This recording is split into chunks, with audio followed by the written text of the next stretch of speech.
Sorry, Chad, you can tell I'm so prepared. And why does X now delete all the emojis you use?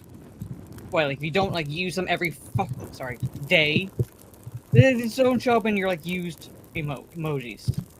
I forgot to tweet out that I'm going live, so let me just handle this.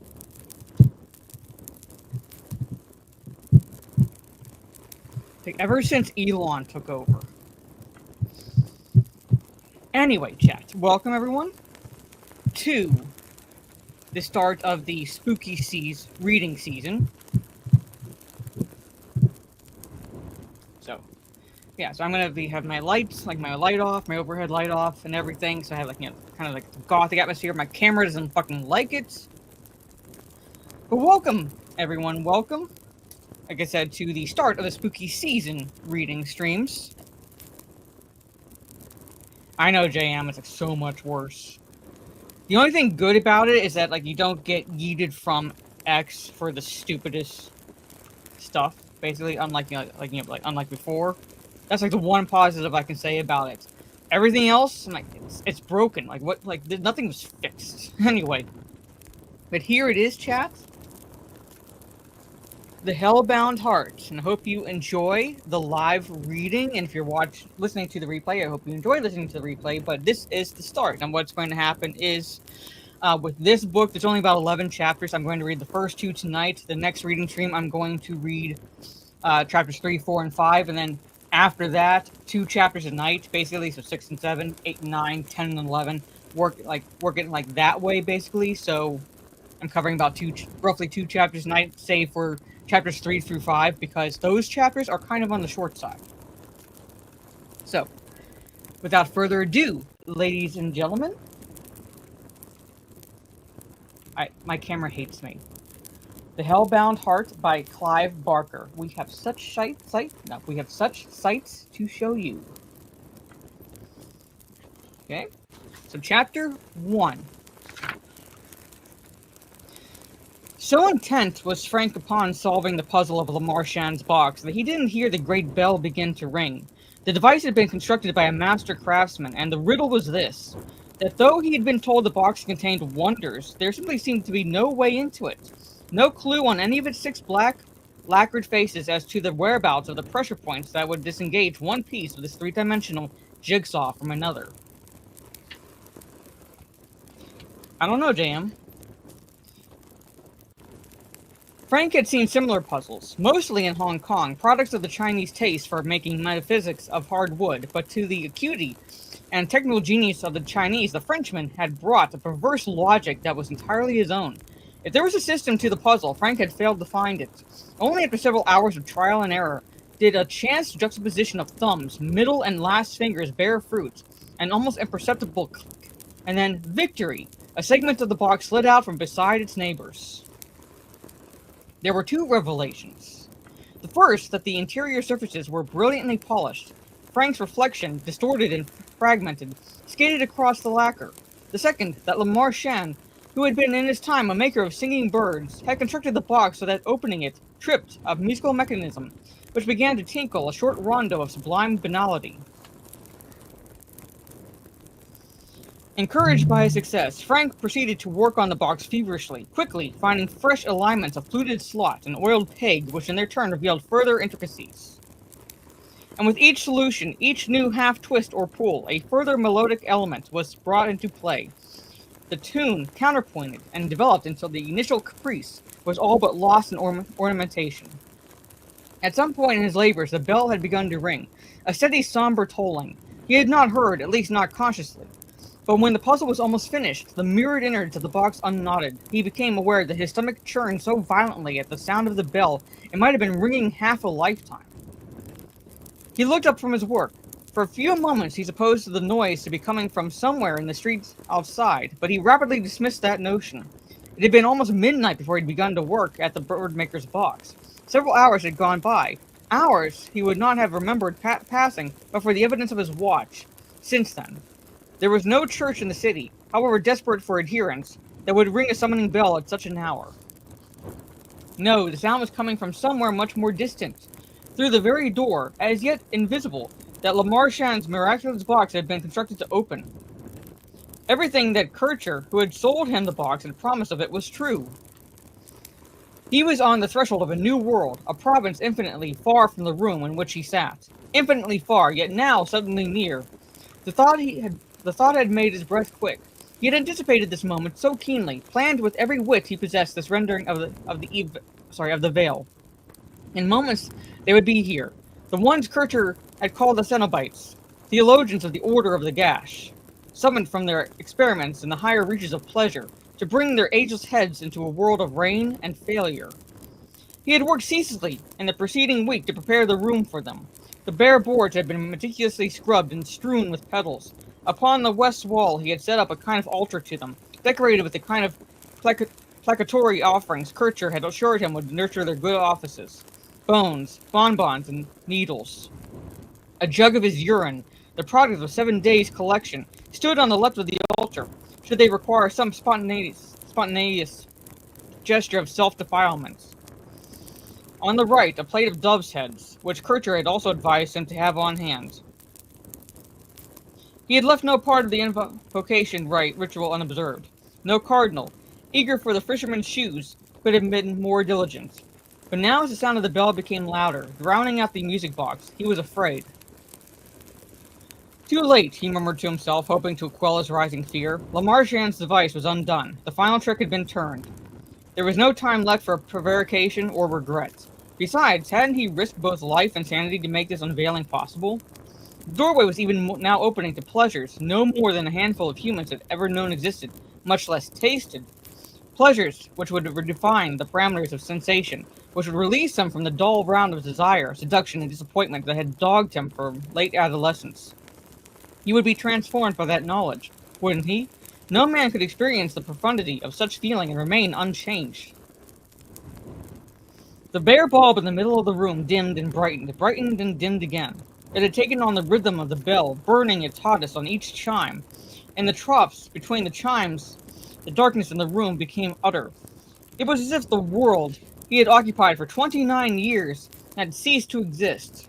Then the bell would sound again, and the bulb burned so strongly it might never have faltered, and for a few precious seconds he was standing in a familiar place, with a door that led out and down and into the street, and a window through which, had he but the will or strength to tear the blinds back, he might glimpse a rumor of morning. With each peal the bulb's light was becoming more revelatory. By it he saw the east wall flayed, saw the brick momentarily lose solidity, and blow away, saw in that same instant the place beyond the room from which the bell's din was issuing.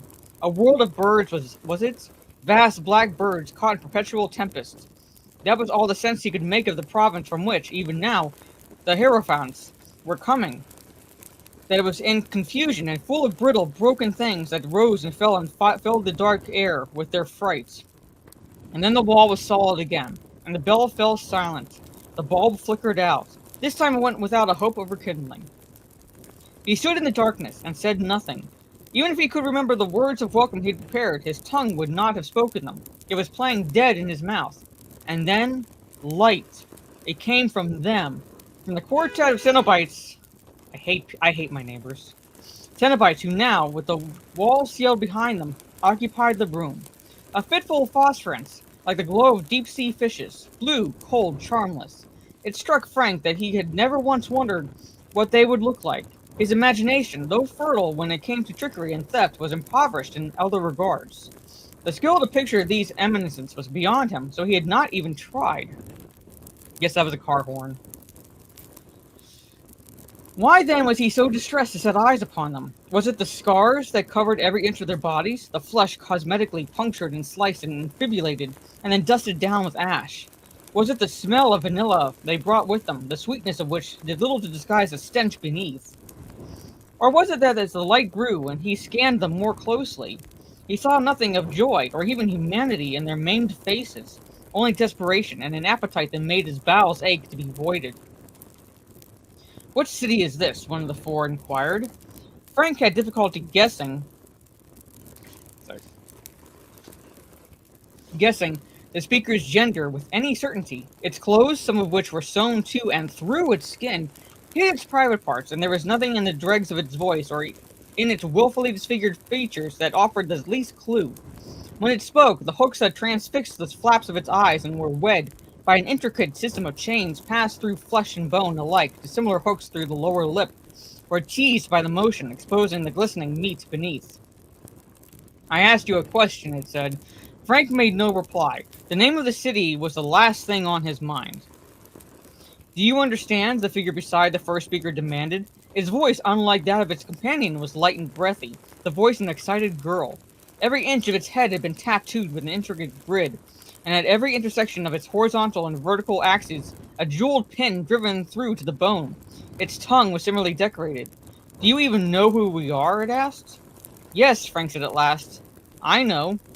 Of course he knew. He and Kircher had spent long nights talking hints gleaned from the diaries of Bolingbroke and Guy de Rais. Guy de Rais. All that mankind knew of the Order of the Gash, he knew. And yet, he had expected something different, expected some sign of the numberless splendors that they had access to. He had thought they would come with women, at least. Oiled women, milked women, women shaved and muscled for the act of love, their lips perfumed, their thighs trembling to the spread, their buttocks weighty the way he liked them. He had expected sighs and languid bodies spread on the floor underfoot like a living carpet. He expected virgin horrors whose every crevice was for his asking and whose skills would press him upward and upward to undreamed of ecstasies. The world would be forgotten in their arms. He would be exalted by his lust instead of despised for it. But no women, no sighs. Only these sexless things, with their corrugated flesh. Now the third spoke. Its features were so heavily scarified, the wounds nurtured until they ballooned, that its eyes were invisible and its words corrupted by the disfigurement of its mouth. What do you want? It asked him. Oh, you'll love this book, JM. He perused this questioner more confidently than he had the other two. His fear was draining away with every second that passed. Memories of the terrifying place beyond the wall were already receding. He was left with these decrepit descendants, or these decrepit decadents, with their stench, their queer deformity, their self-evident frailty. The only thing he had to fear was nausea. Kircher told me there would be 5 of you, Frank said.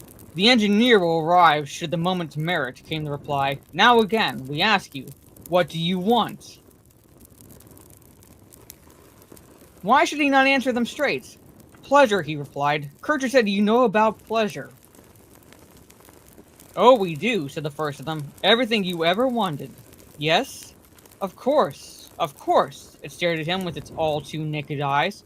What have you dreamed? It said. The question, put so baldly, confounded him. How could he hope to articulate the nature of the phantasms his libido had created? He was still searching for words when one of them said, This world, it disappoints you. Pretty much, he replied. You're not the first to tire of its trivialities, came the response. There have been others. Not many, the gritted face put in. True, a handful at best, but a few have dared to use La Marchand's configuration. Men like yourself, hungry for new possibilities, who've heard that we have skills unknown in your region. Yes, Brian. I'd expected, Frank began. We know what you expected, the Cenobite replied. We understand to its breadth and depth the nature of your frenzy. It is utterly familiar to us. Frank grunted. So, he said, you know what I've dreamed about. You can supply the pleasure. The thing's face broke open, its lips curled back, a baboon's smile. Not as you understand it, came the reply. Frank made to interrupt, but the creature raised a silencing hand. There are conditions of the nerve endings, it said, the like of which your imagination, however favored, could not hope to evoke. Yes? Oh, yes. Oh, most certainly. Your most treasured depravity is child's play beside the experiences we offer. Will you partake of them? Said the second Cenobite. Frank looked at the scars and the hooks. Again his tongue was deficient. Will you? Outside, somewhere near, the world would soon be waking. He had watched it wake from the window of this very room, day after day, stirring itself to another round of fruitless pursuits. And he had known, that there was nothing left out there to excite him.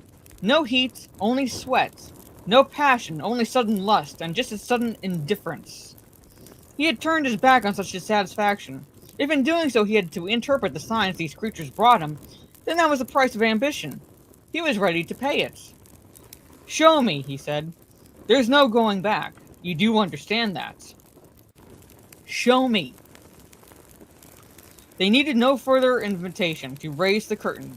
He heard the door creak as it was opened, and turned to see what the world beyond the threshold had disappeared, to be replaced by the same panic-filled darkness from which the members of the Order had stepped.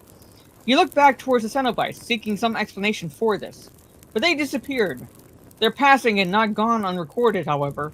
They had taken the flowers with them, leaving only bare boards, and on the wall the offerings he had assembled were blackening, as if in the heat of some fierce but invisible flame. He smelled the bitterness of their consumption. It pricked his nostrils so acutely, he was certain they would bleed. But the smell of burning was only the beginning. No sooner had he registered it than half a dozen other scents filled his head. Perfumes he had scarcely noticed until now were suddenly overpoweringly strong.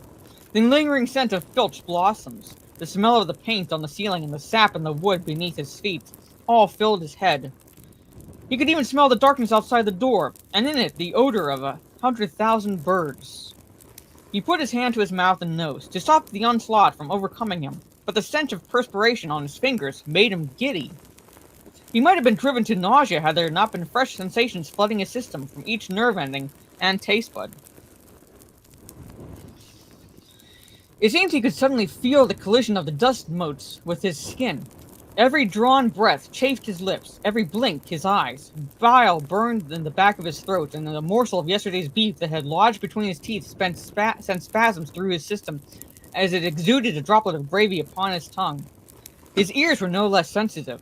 His head was filled with 1,000 dins, some of which he himself was father to. The air that broke against his eardrums was a hurricane. The flatulence in his bowels was thunder. But there were other sounds, innumerable sounds, which assailed him from somewhere beyond himself. Voices raised in anger, whispered professions of love, roars and rattling snatches of song, tears. Was it the world he was hearing, warning breaking in 1,000 homes? He had no chance to listen closely. The cacophony drove any power of analysis from his head. But there was worse. The eyes. Oh God in heaven, he had never guessed that they could be such torment. He who had thought there was nothing on earth left to startle him. Now he reeled. Everywhere. Sights. The plain plaster of the ceiling was an awesome geography of brushstrokes, the weave of his plain shirt an unbearable elaboration of threads. In the corner he saw a mite move on a dead dove's head, and wink its eyes at him, seeing that he saw. Too much. Too much. Appalled, he shut his eyes. But there was more inside than out. Memories whose violence shook him to the verge of senselessness. He sucked his mother's milk, and choked, felt his siblings' arms around him. A fight, was it, or a brotherly embrace? Either way, it suffocated. And more, so much more, a short lifetime of sensations all writ in a perfect hand upon his cortex and breaking him with their insistence that they be remembered. He felt close to exploding. Surely the world outside his head, the room and the birds beyond the door, they, for all their shrieking excesses, could not be as overwhelming as his memories. Better that, he thought, and tried to open his eyes. But they wouldn't unglue. Tears, or pus, or needle and thread had sealed them up. He thought of the faces of the Cenobites, the hooks, the chains. Had they worked some similar surgery upon him, locking him up behind his eyes with the parade of his history? In fear for his sanity, he began to address them, though he was no longer certain that they were even within earshot. "Why," he asked, "why are you doing this to me?" The echo of his words roared in his ears, but he scarcely attended to it. More sense impressions were swimming up from the past to torment him. Childhood still lingered on his tongue, milk and frustration, but there were adult feelings joining in now. He was grown, he was mustached and mighty, hands heavy, gut large. Youthful pleasures had possessed the appeal of newness, but as the years had crept on and mild sensation lost its potency, stronger and stronger experiences had been called for. And here they came again, more pungent for being laid in the darkness at the back of his head. Thank you, Brian, for the 5 gifted memberships. Appreciate it. He felt untold tastes upon his tongue. Bitter, sweet, sour, salty. Smelled spice and shit in his mother's hair. Saw cities and skies. Saw speed. Saw deeps. Broke bread with men now dead and was scalded by the heat of their spittle on his cheek. And of course, there were women. Always amid the flurry and confusion, memories of women appeared, assaulting him with their scents, their textures, their tastes. The proximity of this harem roused him, despite circumstances. He opened his trousers and caressed his cock, more eager to have the seed spilled and so be freed of these creatures than for the pleasure of it. He was dimly aware as he worked his inches that he must make a pitiful sight. A blind man in an empty room, aroused for a dream's sake, but the racking, joyless orgasm failed to even slow the relentless display. His knees buckled and his body collapsed to the boards, where his spunk had fallen. There was a spasm of pain as he hit the floor, but the response was washed away before another wave of memories. He rolled onto his back and screamed and begged for an end to it, but the sensation was only rose higher still, whipped to fresh heights with every prayer for cessation he offered up. The pleas became a single sound, words and sense eclipsed by panic. It seemed there was no end to this, but madness. No hope would be lost to hope. As he formulated this last, despairing thought, the torment stopped. Well, these aren't monetized anyway, Gigawatts, so... All at once, all of it, gone. Sight, sound, touch, taste, smell. He was abruptly bereft of them all. There were seconds then, when he doubted his very existence. 2 heartbeats. 3. 4. On the 5th beat, he opened his eyes. The room was empty, the doves and the piss pot gone. The door was closed. Gingerly he sat up. His limbs were tingling. His head, wrist, and bladder ached. And then, a movement at the other end of the room drew his attention. Where, 2 moments before, there had been an empty space, there was now a figure. It was the 4th Cenobite, the one that had never spoken, nor shown its face. Not it, he now saw, but she. The hood it had worn had been discarded, as had the robes. The woman beneath was gray yet gleaming, her lips bloody, her legs parted so that the elaborate scarification of her pubis was displayed. She sat on a pile of rotting human heads and smiled in welcome. The collision of sensuality and death appalled him. Could he have any doubt that she had personally dispatched these victims? Their rot was beneath her nails, and their tongues, 20 or more, lay out in ranks on her oiled thighs as if waiting entrance. Nor did he doubt that the brains now seeping from their ears and nostrils had been driven to insanity before a blow or a kiss had stopped their hearts. Kircher had lied to him. Either that or he had been horribly deceived. There was no pleasure in the air, or at least not as humankind understood it. He had made a mistake opening Lamarchand's box. A very terrible mistake. "Oh, so you've finished dreaming," said the Cenobite, perusing him as he lay panting on the bare boards. "Good." She stood up. The tongues fell to the floor like a rain of slugs. "Now we can begin," she said. So ends Chapter 1. On to Chapter 2. "It's not quite what I expected," Julia commented as they stood in the hallway. It was twilight, a cold day in August. Not the ideal time to view a house that had been left empty for so long. "It needs work," Rory said. "That's all. It's not been touched since my grandmother died. That's the best part of 3 years. And I'm pretty sure she never did anything to it towards the end of her life." Mickey Brian? "And it's yours?" "Mine and Frank's. It was willed to us both. But when was the last time anybody saw Big Brother?" She shrugged as if she couldn't remember, though she remembered very well. A week before the wedding. "Someone said he spent a few days here last summer. Running away, no doubt. Then he was off again. He's got no interest in property." "But suppose we move in and then he comes back. Wants what's his. I'll buy him out. I'll get a loan from the bank and buy him out. He's always hard up for cash." She nodded, but looked less than persuaded. "Don't worry," he said, going to where she was standing and wrapping his arms around her. "The place is ours, doll. We can paint it and pamper it and make it like heaven." He scanned her face. Sometimes, particularly when doubt moved her, as it did now, her beauty came close to frightening him. "Trust me," he said. "I do. All right then. What say we start moving in on Sunday?" Sunday.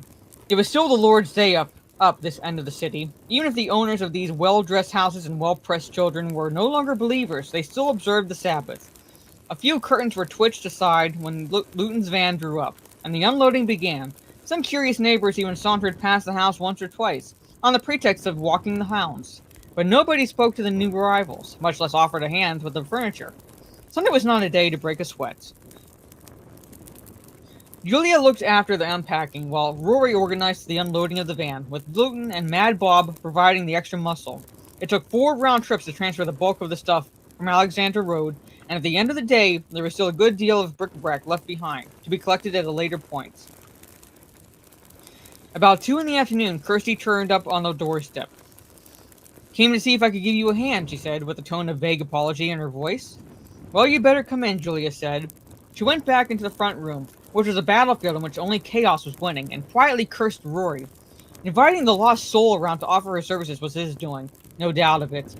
She would be more of a hindrance than a help. Her dreamy, perpetually defeated manner set Julia's teeth on edge. "What can I do?" Kirsty asked. Rory said. "Yes," said Julia, "I'm sure he did." "Where is he?" "Rory, I mean." "Gone back for another van load to add to the misery." "Oh." Julia softened her expression. "You know it's very sweet of you," she said, "to come around like this, but I don't think there's much you can do just at the moment." Kirsty flushed slightly. Dreamy she was, but not stupid. Sorry. "I see," she said. "Are you sure? Can't? I mean, maybe I could make a cup of coffee for you." "Coffee," said Julia. The thought of it made her realize just how parched her throat had become. "Yes," she conceded, "that's not a bad idea." The coffee making was not without its minor traumas. No task Kirsty undertook was ever entirely simple. She stood in the kitchen, boiling water in a pan it had taken a quarter of an hour to find, thinking that maybe she shouldn't have come after all. Julia always looked at her so strangely, as if faintly baffled by the fact that she hadn't been smothered at birth. No matter, Rory had asked her to come, hadn't he? And that was an invitation enough. She would not have turned down the chance of his smile for 100 Julias. The van arrived 25 minutes later, minutes into which the women had twice attempted and twice failed to get a conversation simmering. They had little in common, Julia with the sweet, the beautiful, the winner of glances and kisses, and Kirsty, the girl with the pale handshake, whose eyes were only ever as bright as Julia's before or after tears. She had long ago decided that life was unfair, but why, when she'd accepted the bitter truth, did circumstance insist on rubbing her face in it? She surreptitiously watched Julia as she worked, and it seemed to Kirsty that the woman was incapable of ugliness. Every gesture, a stray hair brushed from the eyes with the back of the hand, dust blown from a favorite cup, all were infused with such an effortless grace. Seeing it, she understood Rory's dog-like adulation, and understanding it, despaired afresh. He came in, at last, squinting and sweaty. The afternoon sun was fierce. He grinned at her, berating the ragged line of his front teeth that she had first found so irresistible. "I'm glad you could come," he said. "Happy to help," she replied, but he had already looked away at Julia. "How's it going?" "I'm losing my mind," she told him. "Well, now you can rest from your labors," he said. "We've brought the bed this trip." He gave her a conspiratorial wink, but she didn't respond. "Can I help with unloading?" Kirsty offered. "Luton and MB are doing it," came Rory's reply. "Oh, but I'd give an arm and a leg for a cup of tea." "We haven't found the tea," Julia told him. "Oh, maybe coffee then." "Right," said Kirsty. "And for the other two?" "They'd kill for a cup." Kirsty went back to the kitchen, filled the small pan to near brimming, and set it back on the stove. From the hallway, she heard Rory supervising the next unloading. It was the bed. The bridal bed. Though she tried very hard to keep the thought of his embracing Julia out of her mind, she could not.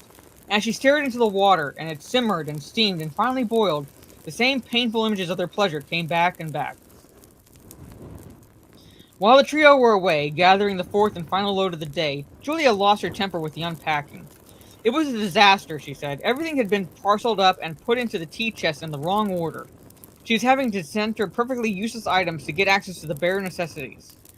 Kirsty kept her silence and her place in the kitchen, washing the soiled cups. Cursing louder, Julia left the chaos and went out for a cigarette on the front step. She leaned against the open door and breathed the pollen-gilded air. Already, though it was only the 21st of August, the afternoon was tinged with the smoky scents that heralded autumn. She had lost track of how fast the day had gone, for as she stood there, a bell began to ring for evensong. The run of chimes rising and falling in lazy waves. The sound was reassuring. It made her think of her childhood, though she could remember, of any particular day or place, simply of being young, of mystery. It was 4 years since she had last stepped into a church, the day of her marriage to Rory, in fact. The thought of that day, or rather of the promise it had failed to fulfill, soured the moment. She left the step, the chimes in full flight. and turned back into the house. After the touch of the sun on her upturned face, the interior seemed gloomy. Suddenly she tired to the point of tears. They would have to assemble the bed before they could put their heads down to sleep tonight, and they had yet to decide which room they would use as the master bedroom. She would do that now, she gets elected, and so avoid having to return to the front room and to ever mournful Kirsty. The bell was still pealing when she opened the door of the front room on the second floor. It was the largest of the 3 upper rooms. A natural choice, but the sun had not got in today or any other day this summer, because the blinds were drawn across the window. The room was consequently chillier than everywhere else in the house, the air stagnant. She crossed the stained floorboards to the window, intending to remove the blind. At the sill, a strange thing. The blind had been securely nailed to the window frame, effectively cutting out the least intrusion of light from the sunlit street beyond. She tried to pull the material free, but failed. The workman, whoever he had been, had done a thorough job. No matter. She'd have Rory take a claw hammer to the nails when he got back. She turned from the window, and as she did so, she was suddenly and forcibly aware that the bell was still summoning the faithful. Were they not coming tonight? Was the hook not sufficiently baited with promises of paradise? The thought that was only half alive had withered in moments, but the bell rolled on, reverberating around the room. Her limbs, already aching with fatigue, seemed dragged down further by each peal. Her head throbbed intolerably. The room was hateful, she decided. It was stale and it benighted its walls clammy. Despite its size, she would not let Rory persuade her into using it as the master bedroom. Let it rot. She started toward the door, but as she came within a yard of it, the corners of the room seemed to creak, and the door slammed. Her nerves jangled. It was all she could do to prevent herself from sobbing. Instead, she simply said, "Go to hell," and snatched at the handle. It turned easily. Why should it not? Yet she was relieved. And the door swung open. From the hall below, a splash of warmth and ochre light. She closed the door behind her, and with a queer satisfaction, the root of which she couldn't or wouldn't fathom, turned the key in the lock. As she did so, the bell stopped. But it's the biggest of the rooms. I don't like it, Rory. It's damp. We can use the back room. If we can get the bloody bed through the door. Of course we can. You know we can. Seems a waste of a good room, he protested, knowing full well that it was fait accompli. Mother knows best, she told him, and smiled at him with eyes whose luster was far from eternal. And that is the end of Chapter 2, ladies and gentlemen.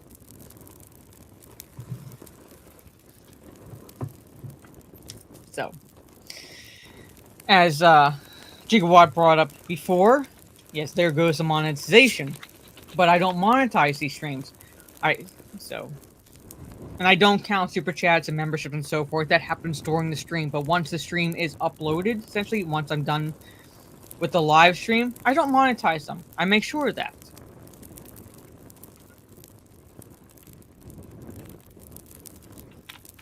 Oh yeah, the film is tamed down big time. So, I mean, if you're worried about monetization, if you're worried about, like, my channel or anything, I do have my PayPal. That's an option. I'm not saying you need to do so, but I put my PayPal, pinned my PayPal link in the YouTube chat. So, oh, you were in for an interesting experience, James. This is your first foray into the genre. Yes. But yeah, this will be an interesting stream for you. But thank you, everyone. Yes, it's going to be a shorter stream because the chapters themselves, even when they're on the longest side, don't take long to read. Basically, these streams are not exactly going to be long, necessarily, because of, like, how, the book itself, like, look how, it's not that long even. It's only 11 chapters. It's really only 11 chapters. So, my favorite Hellraiser movie is the first one. One, because it's the actual adaptation of this book. Because subsequent movies are basically fan fiction, although the sequel, the direct sequel, is actually a decent continuation of the story, despite the fact that, like, it's only one book. But anyway, chat. Again, thank you all for hanging out with me. Tomorrow I'll be live on my YouTube channel, talking. To answer your question, Brian, it's 164 pages. It's not long at all. The chapters themselves aren't that long. It's only 11 chapters, 164 pages. So, roughly average, averaging, 16 to 20 pages. But anyway, take care, everyone. Tomorrow I'll be live on YouTube talking my personal top 10 list of 2002 films, and I'll be back to the Hellbound Heart Thursday, reading chapters 3, 4, and 5.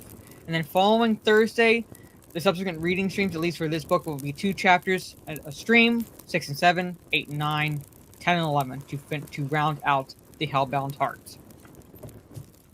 And then Friday, my plan is to hopefully stream Chronos, the new game that's dropping on this coming Friday, September 5th. I also broke down and bought a game called Massacre at the Mirage. I played a demo offline, shared my screen through Discord, and it's a very interesting indie horror game, so I'm looking forward to playing that. So I'm like I said, I'm looking forward to playing that. So, Massacre at the Mirage, Mirage, Mirage, like a mirage, basically when you see things that aren't there. So it's an interesting little indie horror game. So I'm looking forward to streaming it. It looks like it could be fun, like retro. It has that retro slasher horror feel, basically, 80s, 90s, normal, basically, how do I put it? Basically, very much, basically a love letter to 80s, 90s slasher genre of So, for the Hellraiser book, no, it's just one book. At least that I know of, basically just the Hellbound Heart. So it's really the only the first movie is the actual adaptation of this, and then following movies are pretty much just what if scenarios. But anyway, chat. Hope you enjoyed listening to the live reading, and if you are listening to this later, I hope you enjoyed listening. Granted, there's some parts in the book that will make you pause in this stream, but I hope you enjoy listening to the replay. Alright? On that note, ladies and gentlemen, have a good rest of your day or evening. I don't know about Saturday. Maybe if I get a thumbnail from Punch and Lightning from Massacre at the Mirage before Friday, I'll play that Massacre at the Mirage game. I'll live stream that Saturday. But it depends on if I get the thumbnail before Saturday or not. We'll see. But definitely Chronos on Friday. So take care, everyone. Have a good rest of your day or evening, wherever you are in the world. And I will see you all tomorrow evening on YouTube, talking personal top 10 lists of 2002 films. Peace and good night.